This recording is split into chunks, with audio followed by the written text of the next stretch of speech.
The words hit the table before the plates did. "You and your loud kids need to leave." My sister-in-law's voice cracked the room like a glass dropped on marble. Forks froze mid-air. My youngest flinched. The candles trembled from the vibration of her anger, or maybe from mine, finally surfacing. Then my mother-in-law leaned back, slow and satisfied, lips curling into a smirk she'd practiced for years. "This is a fancy restaurant," she said loud enough for strangers to hear, "not a playground." I opened my mouth. Nothing came out. Before I could breathe, a shadow fell across the table. The owner had stopped beside us, and when he spoke, the room tilted. "Actually," he said calmly, "these kids will always belong here." Their faces drained of color, and that's when I knew this wasn't going to end the way they thought.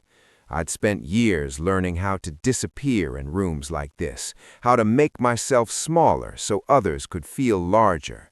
I married into that family, believing kindness was currency. I paid generously: time, patience, silence.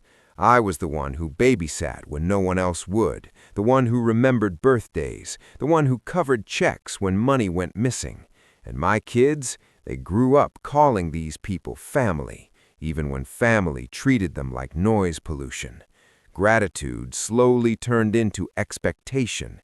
Expectation fermented into entitlement. By the time we sat down at that restaurant, their chosen place, their pride, I already felt the shift. The glances, the sighs, the way my mother-in-law scanned the room, checking who might be watching, deciding how cruel she could afford to be.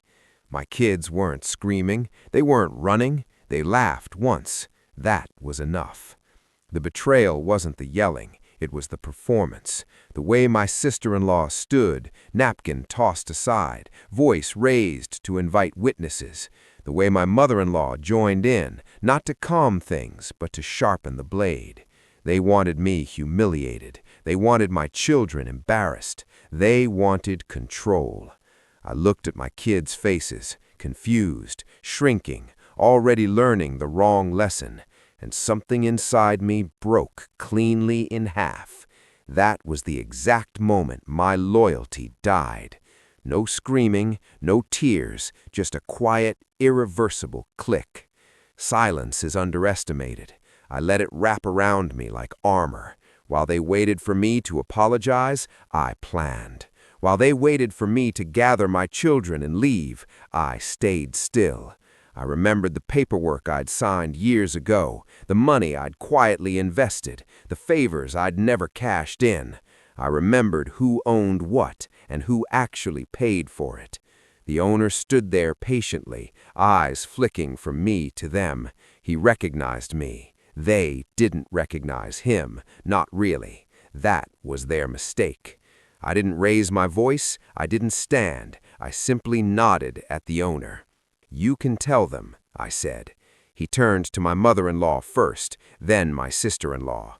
"This restaurant," he said, "exists because of her." Confusion rippled across their faces. She helped fund it when we were nothing, when banks said no. A pause. "And her children," he smiled at my kids, "they're welcome anywhere I am." The air collapsed. My mother-in-law stuttered something about misunderstandings. My sister-in-law sat down too fast, chair scraping, eyes darting. They finally looked at me, really looked. I met their gaze with the calm of someone who'd already won. The aftermath wasn't loud, it was surgical. Over the next weeks, I withdrew what was mine, legally, methodically. The shared accounts closed, the favors stopped, the access vanished. I declined invitations without explanation, returned nothing, explained even less.